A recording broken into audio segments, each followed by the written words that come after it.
Hello everyone, welcome back to Cogate society YouTube channel. और आज की वीडियो में हम देखने वाले हैं IEEE 754 के कुछ स्पेशल रिप्रेजेंटेशंस। ये जो है ये थोड़े इंपॉर्टेंट है ना। क्योंकि इनके कई बार ना आपको डायरेक्ट क्वेश्चन आ जाते हैं गेट में। डायरेक्ट क्वेश्चन आ जाते हैं कभी कभी। तो अगर आपको ये पता होंगे ना तो आपको टाइम नहीं लगेगा। बस आपको इसको समझना है लॉजिकली, है ना, तो अपने आप ही हो जाएगा। ठीक है। तो किस तरह से रहते हैं इसके चार स्पेशल केसेस। तो देखो, some special values of this IEEE जो रहते हैं फॉर्मेट, उसमें क्या रहता है। एक होता है NaN, that is not a number. ठीक है। दूसरा होता है आपका +0 एंड -0। तीसरा होता है डीनॉर्मलाइज्ड नंबर। और चौथा होता है इन्फिनिटी और प्लस इन्फिनिटी और माइनस इन्फिनिटी। ठीक है। ये चार टाइप्स होते हैं, है ना। टोटल कितने हो गए वैसे देखा जाए तो दो और दो, चार। और एक और एक, तो टोटल 6 टाइप्स हो गए। बट ये प्लस माइनस वाला ही है इसका तो सीन। ठीक है। तो ये एक ही बात है। अब सबसे पहले हम देखते हैं कि भाई +0 वाला सीन कैसा रहता है। IEEE में अगर एक्सपोनेंट सारे जीरो हैं और मेंटिसा भी आपके सारे जीरो हैं, ठीक है, और साइन बिट भी आपकी जीरो है, then it is known as plus of zero. ठीक है। प्लस ऑफ जीरो क्यों? क्योंकि देखो ये तो अपना जीरो हो ही जाएगा वैल्यू। ये साइन बिट है, अब ये या तो पॉजिटिव रहेगा या नेगेटिव रहेगा। अब हमने जीरो लिखा तो पॉजिटिव हो गया, तो प्लस ऑफ जीरो हमारा क्या हो गया, ये वाली वैल्यू हो गई। तो अगर ये तीनों हैं इस तरह से, तो हमारा जो हो जाएगा दैट इज +0। ठीक है। अब देखो, अगर एक्सपोनेंट जीरो हो गया और मेंटिसा जीरो हो गया और साइन बिट अगर आपकी 1 है, तो आपका ये कहलाएगा -0। ठीक है। इतना ही फर्क है। यहाँ पे बस साइन बिट का फर्क है। ठीक है। ये प्लस, अगर साइन बिट जीरो है और अगर साइन बिट 1 है तो ठीक है, ये हो गया -0। ओके। अब डीनॉर्मलाइज नंबर क्या होता है? तो डीनॉर्मलाइज नंबर कैसे रिप्रेजेंट होता है? तो देखो, अगर एक्सपोनेंट की वैल्यू जीरो है, पूरी एक्सपोनेंट का सारी वैल्यू जीरो होगी। ठीक है। जो बिट्स है वो जीरो हो गई। और मेंटिसा जो है वो पूरे जीरो नहीं है। फॉर एग्जाम्पल इस तरह से कुछ है, देखो ये तो जीरो हो गया, ये आपका जीरो है, ये जो है ये नॉन जीरो है। ठीक है। दिस इज नॉन जीरो, ये मेंटिसा है। तो अगर इस तरह से है, then it is a denormalize number. ठीक है। तो ये एक और दूसरा रिप्रेजेंटेशन हो गया। देन आता है आपका एक्सपोनेंट, मतलब इनफाइनाइट और प्लस इनफाइनाइट और माइनस इनफाइनाइट। तो अगर एक्सपोनेंट सारा 1 है, ठीक है, मेंटिसा जीरो है, और बिट अगर प्लस जीरो है तो प्लस इंफिनिटी, और बिट अगर 1 है तो माइनस इंफिनिटी। ठीक है। तो इस तरह से नंबर दिखता है हमारा। किस तरह से? ये हो गया साइन बिट, ये हो गई हमारी एक्सपोनेंट की बिट्स, और ये हो गई हमारी मेंटिसा की बिट्स। ठीक है। ये जीरो हो गई। तो हम क्या करेंगे, ये हमारा जो इसमें वैल्यू कंसिडर होती है वो कौन सी होती है? प्लस इन्फिनिटी और माइनस इन्फिनिटी।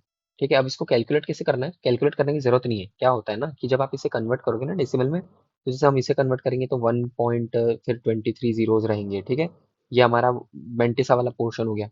इनटू अपना 2 की पावर कितना रहेगा, जो भी रहेगा वैल्यू, प्लस भी एक्सपोनेंट की वैल्यू आ जाएगी। एंड एक्सपोनेंट को कैलकुलेट करेंगे तो ये भी बहुत बड़ी वैल्यू आएगी। तो जब आप इस पूरे को कैलकुलेट करोगे, then it will be a या तो प्लस इन्फिनिटी या फिर minus infinity. This is in I triple में इस तरह से ये होता है। ठीक है।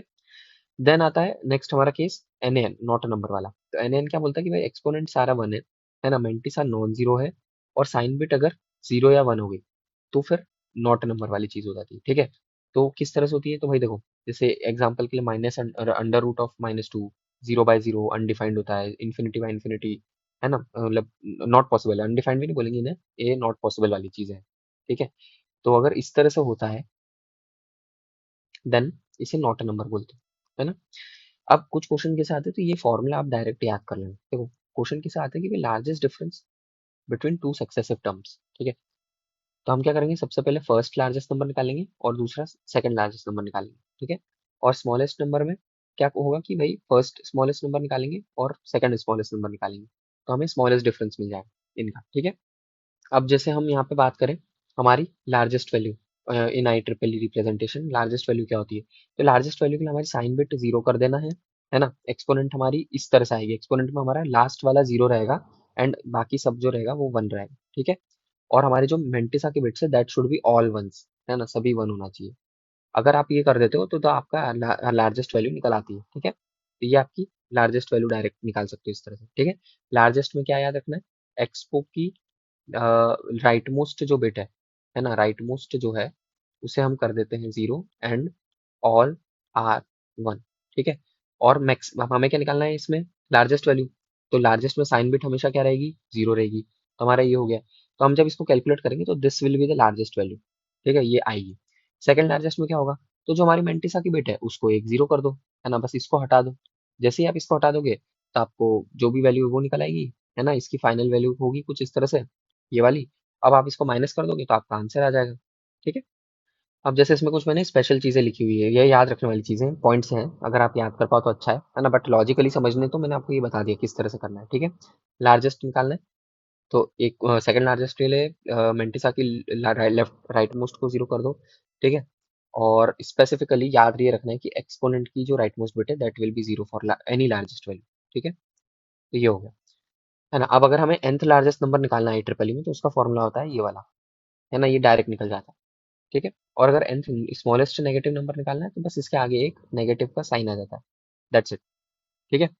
अब जैसे हम निकालते हैं इसका स्मॉलेस्ट पॉजिटिव नॉर्मलाइज नंबर, है ना, तो स्मॉलेस्ट पॉजिटिव नंबर के लिए हम क्या करते हैं, साइन को तो जीरो कर दिया, एक्सपोनेंट हम मिनिमम रखेंगे इसे यहाँ पे। ठीक है। और मेंटिसा भी हम लोग मिनिमम रखेंगे, मिनिमम एज इन जीरो। तो हमारा मेंटिसा हो गया ये, हमारा एक्चुअल एक्सपोनेंट हो गया इस तरह से। ठीक है। तो this is the smallest possible value possible, है ना, of a normalize number, smallest positive value. ठीक है। तो मैंने आपको आज की वीडियो में ये बता दिया कि भाई स्मॉलेस्ट नॉर्मलाइज नंबर क्या होता है, पॉजिटिव नॉर्मलाइज नंबर हो गया, है ना, आपका लार्जेस्ट पॉसिबल नंबर होता है, आपका सेकंड लार्जेस्ट होता है, आपका डिफरेंस कैसे निकलता है, तो मैंने ये सारी चीजें आपकी कवर करा दी इसमें। ठीक है। डबल प्रिसीजन क्या बोलता है कि भाई हमारी साइन बिट के लिए तो 1 बिट रहेगी, मतलब टोटल बिट्स हमारी जो रहती है ना डबल प्रिसीजन में दैट इज 64 बिट्स। ठीक है। और उसमें साइन बिट हमारी 1 बिट रहती है, एक्सपोनेंट बिट हमारी 11 बिट्स की रहती है, और फ्रैक्शन या मेंटिसा वाली बिट जो रहती है दैट इज 52, है ना। तो ये होता है हमारा I triple E double precision format. ठीक है। तो ये मैंने आपको बता दिया, नेक्स्ट वीडियो में कुछ क्वेश्चंस कर लेंगे, है ना, थोड़े इंपॉर्टेंट क्वेश्चंस हैं, मैंने मतलब आई ट्रिपल ई के ही न्यूमेरिकल्स हैं।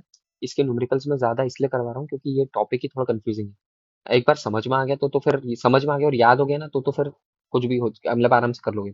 बट अगर समझ में नहीं आया या फिर कंफ्यूजन रह गया तो इशू आया।